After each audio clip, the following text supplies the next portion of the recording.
আপনাকে দেখলে নবী গো দুজখ হয়ে হারাম। ঠিক কিনা বলেন?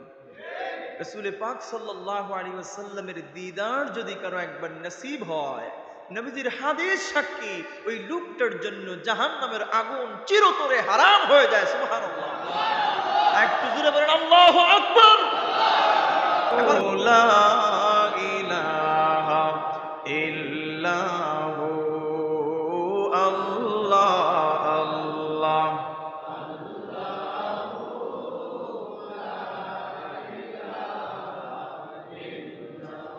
গুনাহগারের গুনাহ ঝরে দুরুদে আপনার,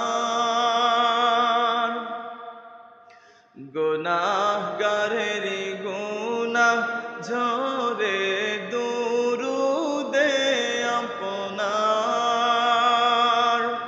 দয়া করে তারাইবেন, দয়া করে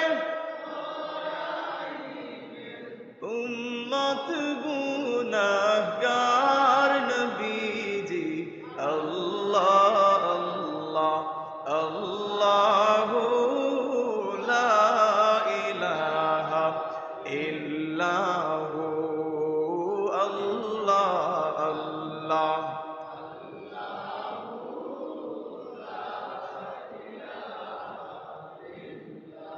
রহমাতাল লিল আলামিন নবীজি রহমতের ভান্ডার। রহমাতাল লিল আলামিন নবী রহমতের ভান্ডার। দয়া করে তারাইবেন, দয়া করে উম্মত গুনাহগার নবীজি। আল্লাহ আল্লাহ।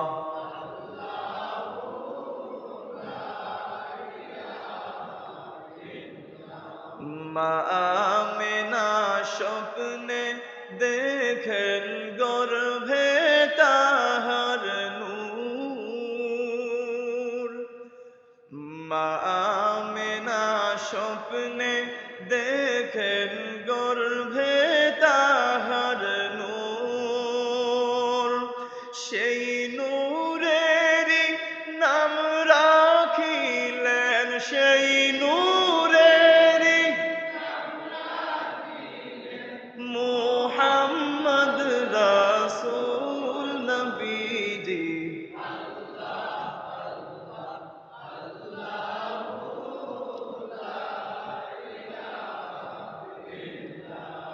ও আল্লাহ আল্লাহ।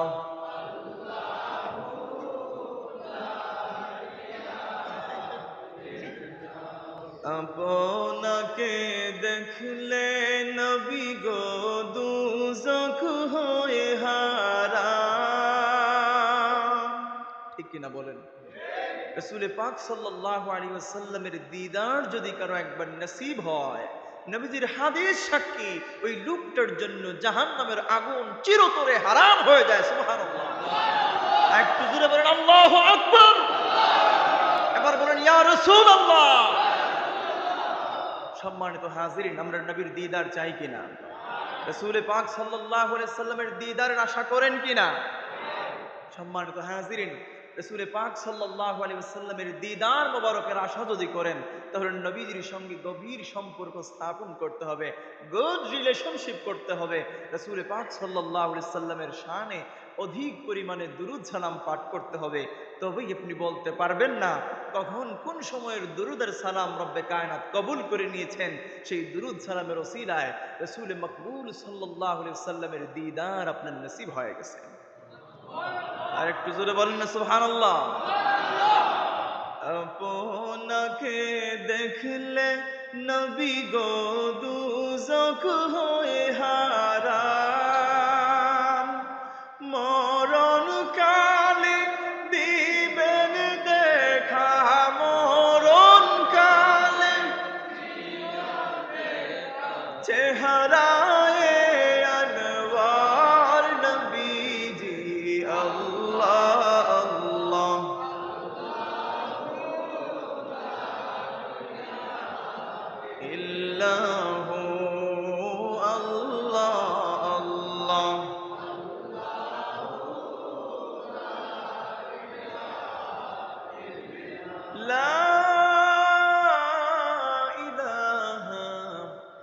ইল্লাল্লাহ মুহাম্মাদুর রাসূলুল্লাহ সাল্লাল্লাহু আলাইহি ওয়াসাল্লাম।